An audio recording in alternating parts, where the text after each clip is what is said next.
Hey, I'm Jared with The Root Note, and I'm going to show you how to make maybe the easiest, most travel-friendly cup of coffee in AeroPress.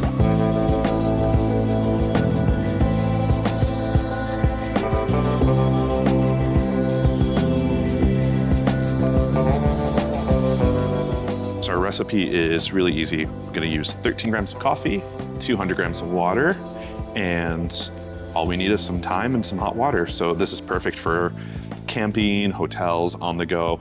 AeroPress, it's a plastic brewer. It is just a piston that's gonna push water through coffee. It's pretty much indestructible. Process is really easy. I've ground 13 grams of coffee, pretty much how I would grind a pour over actually, so kind of like on the medium fine. If you're having someone grind it for you at a cafe, that's what I would ask for. Got that in there, tear off my scale. I'm just gonna pour. I'm shooting for a target weight of 200 grams. Really easy, don't have to be doing anything really special. You don't even need a gooseneck kettle like this. You could just use a stovetop kettle. If you're daring and you have a camp stove and just like a little pot, you could try to do that, just don't burn yourself. And then what I wanna do is I wanna stir for about 10 seconds. And what stirring is going to do is it's going to agitate the grounds, it's going to help release those flavors so that you get a nice full cup of coffee. It's about right. And then I've got my lid, and I like to use 2 filters. AeroPress has these nice little circular filters. Really, really cool, really, really inexpensive, but they're thin. And I personally like to use 2 just to hold back some of that oil and sediment. And then what I'm going to do is take my decanter here, carefully put it over there, and just do a little flip and pull up on the rear part of this.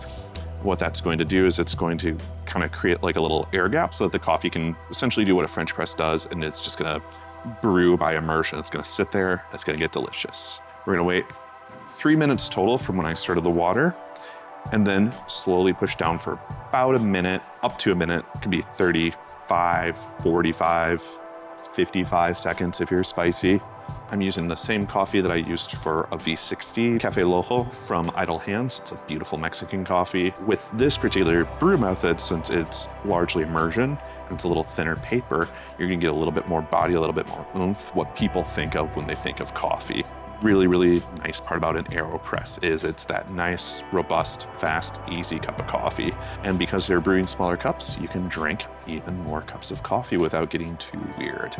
And I'm coming up on 3 minutes right here, so I'm just gonna kind of carefully, always a good idea to hold it and just kind of slowly, I'm really just kind of letting the weight of my arm do the work for me. Find your sweet spot.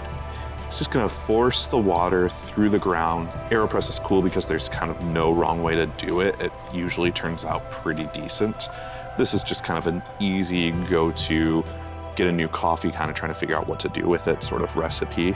Some people say stop before you get the trademark AeroPress hiss. Some people say push through it. Follow your heart. And then I always do a little suction up, and that's gonna kind of prevent too many drips and drops.